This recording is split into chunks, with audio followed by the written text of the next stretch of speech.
Now, we've talked about the high-profile nature of Nancy Guthrie's disappearance a lot on this show and what it means for the case, both the good and the bad. But beyond reporters on the scene and news helicopters in the air, this case has lit up the online true crime community in a way that only few very do. And it is possible that those online sleuths could make a difference here. We've seen the public help in the past. We saw it in the Gabby Petito case, when another couple that was traveling in the Grand Teton National Park remembered seeing her white van. Lo and behold, if they didn't have it on film, led authorities to where they would eventually find Gabby's body. 2019, the mysterious disappearance of a Florida man named William Molt, who had vanished leaving a nightclub back in 1997. That was solved when you had an eagle-eyed Google Earth user spotted this submerged car, his submerged car, in a pond 22 years later. And of course, we all remember Don't F with Cats, right? It was all about online sleuths tracking down a man who killed a cat online, who, by the way, as it turned out, was also wanted for murder.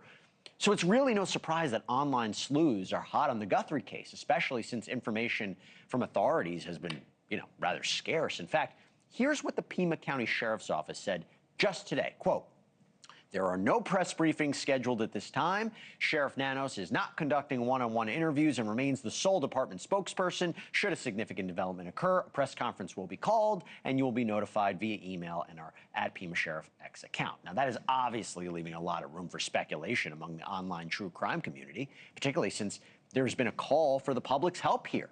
But there are those who say online sleuths, they can create an issue too.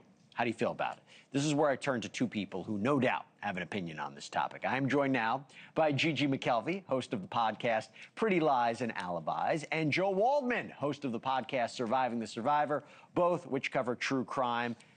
Famous people at CrimeCon. I see them all the time. Gigi, I'll start with you. Look, online sleuths, they have been all over the Guthrie case. In what ways can they be helpful here? It's like you mentioned with Gabby Petito, somebody who never would have thought that they would have been that one tip that broke that case wide open and narrowed that timeline down and ultimately led investigators to where she was buried. Somebody just editing her video happened to say, "Oh, I've seen this van, oh, there's a hat."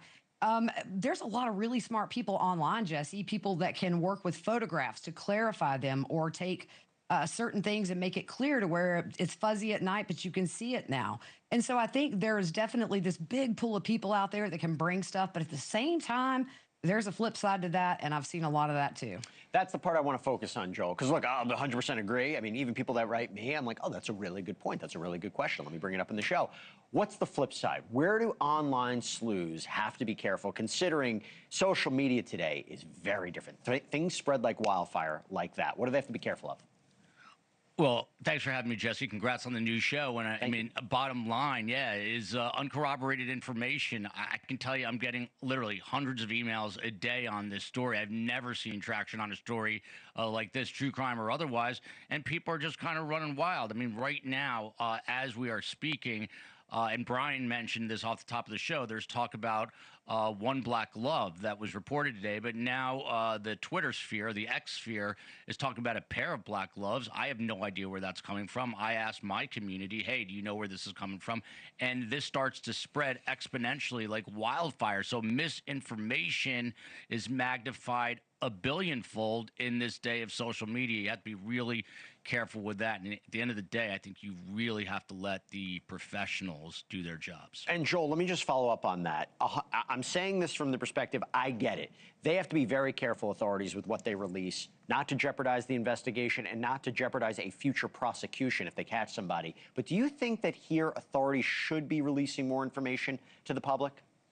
Yes, and if anything, I speak to a lot of detectives. They say, "Look, give the public, give the media some red meat." I hate to say this publicly, but I will. Even if it's not really vital information, I think this is a giant flaw among others with this case. But the public aspect of it, in terms of reporting by the sheriff's department, he was giving these press conferences early on, and then we haven't heard from them, except for these statements that you just read. But they've got to give the public something. There's too much hunger, too much thirst out there for information, if only to say, hey, we're going to be canvassing this area, we're continuing to work, be patient, but with nothing it's brutal. I'm not surprised, considering, when Sheriff Nanos first spoke out, caused some issues. Gigi, I'll give you the final word on this. We got about a minute left, okay?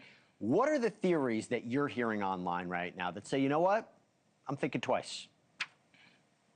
Oh, Jesse, I've been thinking about this and not many. I mean, I've seen a lot of conspiracy theories that are just way out there, but I honestly haven't seen anything that really makes me think this could have happened. And I think it goes back to what you guys were just talking about, which is a big lack of information from investigators. And so when there's a lack of information, speculation runs rampant.